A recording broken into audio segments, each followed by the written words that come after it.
పితా పుత్ర పవిత్రాత్మ నామమున ఆమెన్. ప్రియమైన స్నేహితులారా, తపస్కాల ధ్యానాంశములో భాగంగా మనము ఇంతవరకు పాత నిబంధన గ్రంథములోని కొంతమంది వ్యక్తుల జీవితాల గురించి ధ్యానించుకుంటూ వచ్చాము. ఈ రోజు నుండి నూతన నిబంధన గ్రంథంలోని కొంతమంది వ్యక్తుల మార్గదర్శకాన్ని ధ్యానించుకుందాం. మొట్టమొదటిగా అత్యంత శక్తివంతమైన పాత్రను పోషించి యేసుక్రీస్తుకు మార్గదర్శి అయిన బప్తిస్మ యోహాను గారి జీవితాన్ని ఈ తపస్కాలంలో లోతైన ఆత్మీయ విశ్లేషణ చేద్దాం. అరణ్య రోదన మెస్సియా కొరకు మన హృదయాలను సంసిద్ధం చేసుకోవడం. లోకమంతా ఆధునికత వైపు, సాంకేతిక వైపు పరిగెడుతుంటే యోహాను గారు మాత్రం మనల్ని అరణ్య అనుభవంలోకి వెళ్ళమంటున్నారు. ప్రజలందరూ విలాసవంతమైన మోడర్న్ డ్రెస్సులు వేసుకుంటుంటే మనల్ని మాత్రం క్రీస్తు మెచ్చిన రక్షణ కవచాన్ని ధరించమని యోహాను గారు ఆహ్వానించుచున్నారు. యోహాను జీవితంలో వలె ఎగుడు దిగుడులు ఉంటే వాక్యముతో సరిచేసుకోమని పునీత యోహాను గారు మనల్ని అర్థిస్తున్నారు.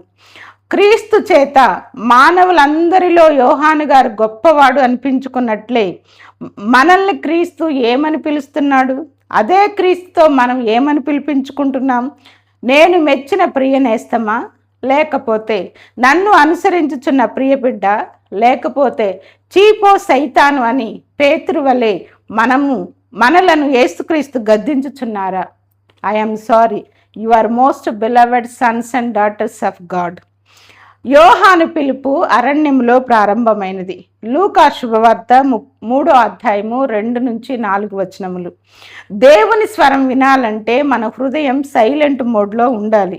యోహాను అరణ్యంలో ఉన్నాడు కాబట్టి దేవుని స్వరం స్పష్టంగా వినపడింది, దేవుని చిత్తాన్ని స్పష్టంగా చేయగలిగాడు. అదేవిధంగా తపస్కాలములో మనం కూడా అరణ్య అనుభవంలోకి వెళ్ళాలి. ఈ లోకపు శబ్దాల నుండి దూరంగా, లోకపు పరుగుల నుండి, లోకపు బిజీ లైఫ్ నుండి మనల్ని కొంచెం దూరంగా ఉంచుకుంటూ దేవునితో సమయాన్ని గడపమని యోహాను మనకు నేర్పిస్తున్నారు. యోహాను తిన్నది మిడతలను, తాగింది తేనెను. అంటే లోకపు విందులు కాదు, దేవుడిచ్చే ప్రకృతి సిద్ధమైన ఆహారము. అది నీ శరీరానికి, నీ ఆత్మకు చాలా మంచిది.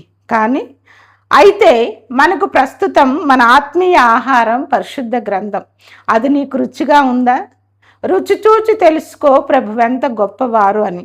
వాక్యాన్ని చదివి దానిలో ఉన్న సారాన్ని గ్రహించి మనం దానిని అనుసరించాలి. యోహాను ఒక voice, Jesus a word. Word లేకుండా వాయిస్ రాదు.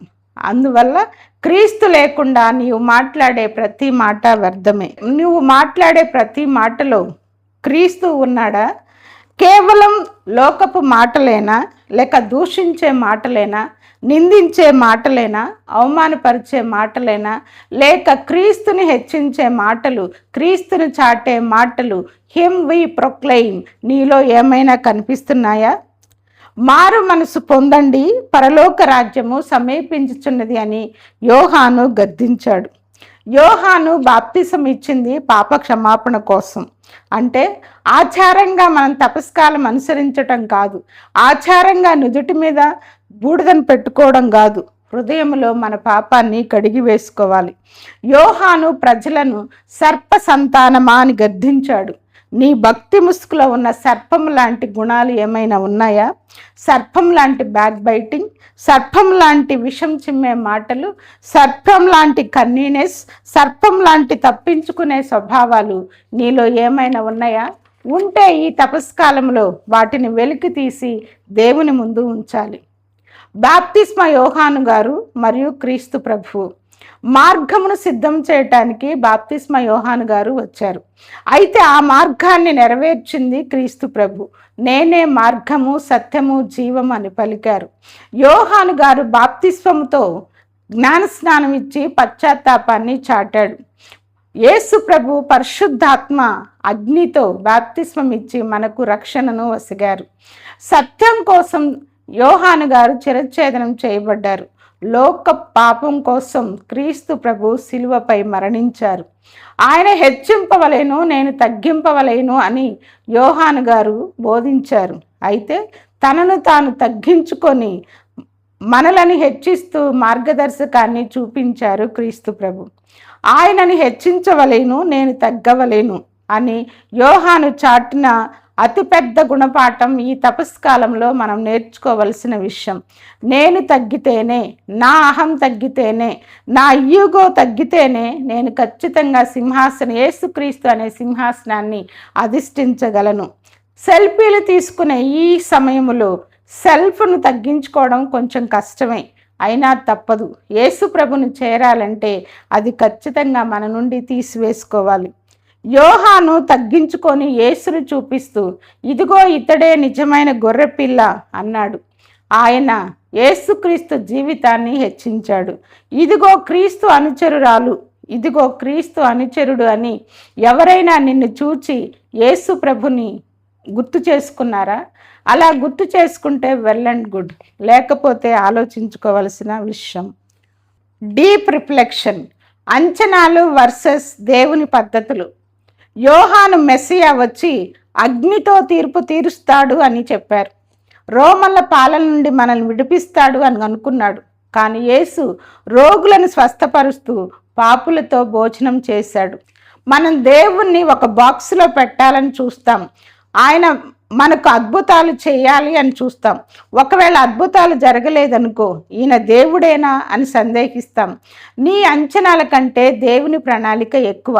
అందుకనే నీ ప్రార్థనకు జవాబు రాకపోయినా సరే దేవుని తన పనితనాన్ని గుర్తించి అతడిని నమ్ము.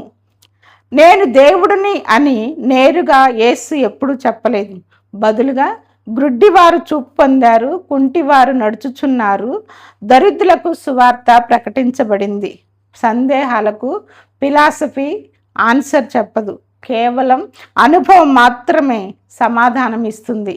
వాక్యం నెరవేరుతుంది అంటే దేవుడు ఉన్నాడు అని అర్థం, దేవుడు పనిచేస్తున్నాడు అని అర్థం.